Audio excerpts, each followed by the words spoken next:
వైద్య రంగానికి సంబంధించి అత్యంత కీలకమైనటువంటి లాన్సెట్ అనేటటువంటి వైద్య పరిశోధన విభాగం ఉంటుంది, అదే బుక్ ఉంటుంది. వాళ్ళు డాక్టర్లందరూ కూడా అది రెఫరెన్స్గా తీసుకుంటారు. ప్రపంచంలో ఉన్నటువంటి వైద్యులందరూ కొత్తగా కనిపెట్టినటువంటి వాటిని అట్లాగే మార్చుకోవాల్సినటువంటి అంశాల గురించినటువంటి వ్యాసాలు రాస్తూ ఉంటుంటారు. అందులో లాన్సెట్లో మెన్షన్ అయినటువంటి one of the major point ఏంటంటే భారతీయులందరూ అప్రమత్తం కావాల్సినటువంటి అంశం మన తిండి.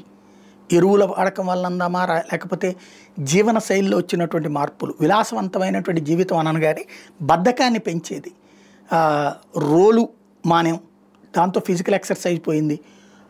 అలాగే రోట్లో రొబ్బడమా లేకపోతే నూరడమా అనేటటువంటి పక్కకి వెళ్ళిపోవడంతో తలెత్తినటువంటి అంశం. దాని నుంచి చూస్తే బట్టలు ఉతకడం మానేసాం, దాంట్లో ఆ మిషన్స్లోకి వచ్చాం. ఇప్పుడు ఇళ్ళు ఊడవటము మానేసాం, అదేదో మిషన్లు పెట్టి చేస్తున్నాం. క్రమక్రమంగా మారినటువంటి జీవన శైలి, శారీరక శ్రమ తగ్గిపోవడం వలన జబ్బులు, దీర్ఘకాలిక వ్యాధుల బారిన పడుతున్నారు భారతీయులు. ఆహారపు అలవాట్ల వల్ల కూడా ఇంట్లో వండుకోవడం మానేసి హోటళ్ళ తిండ్లకి అలవాటు పడిపోవడం వలన వచ్చినటువంటిది. ఇవన్నీ కలిపి సమస్యను తెచ్చిపెడుతున్నాయి అన్నటువంటి విషయాన్ని లాన్సెట్ మెన్షన్ చేసుకొచ్చింది. ప్రపంచంలో అత్యధికంగా దీర్ఘకాలిక వ్యాధుల బారిన పడి ప్రాణాలు కోల్పోతున్నది భారతీయులే అని తేల్చింది. రష్యా, చైనా లాంటి దేశాల్లో వచ్చేటప్పటికి అక్కడ మరణాలు తక్కువగా ఉన్న దీర్ఘకాలిక రోగాలకి సంబంధించి అన్నటువంటిది కూడా తేల్చింది.